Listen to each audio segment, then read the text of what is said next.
જ્યાં કીર્તિ પટેલની 5 દિવસમાં ફરીથી ધરપકડ કરવામાં આવી છે। જી હા, લેન્ડ ગ્રેબિંગ કેસમાં પૂર્ણા પોલીસે હાલ તો કીર્તિ પટેલની કરી છે ધરપકડ। લાજપુર જેલમાં બંધ કીર્તિ પટેલ સામે વધુ એક કાર્યવાહી કરવામાં આવી। 2019થી મકાન પર ગેરકાયદે કબજાનો આરોપ લગાવ્યો છે। ભાડું ચૂકવ્યા વિના જ મકાન ખાલી ન કર્યાનો પણ આરોપ છે।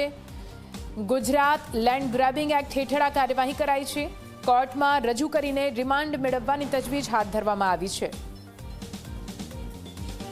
વધુ માહિતી સાથે સંવાદદાતા ચેતન ફોન લાઈન પર જોડાઈ ગયા છે। ચેતન, કીર્તિ પટેલની મુશ્કેલીઓ હવે વધી રહી છે, એક બાદ એક તેની સામે કાર્યવાહી કરવામાં આવી રહી છે। લેન્ડ ગ્રેબિંગ એક્ટ હેઠળ વધુ એક કાર્યવાહી, શું કઈ વિગતો ચેતન?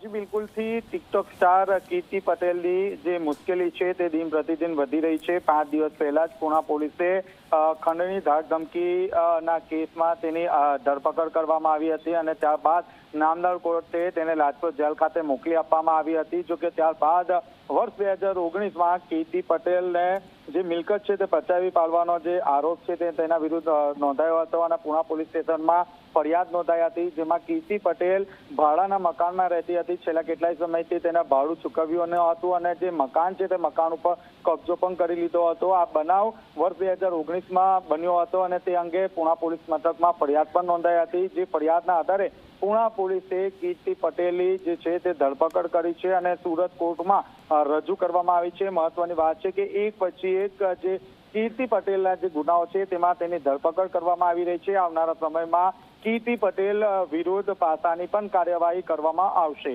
જી બિલકુલ, આભાર પૂરી માહિતી માટે।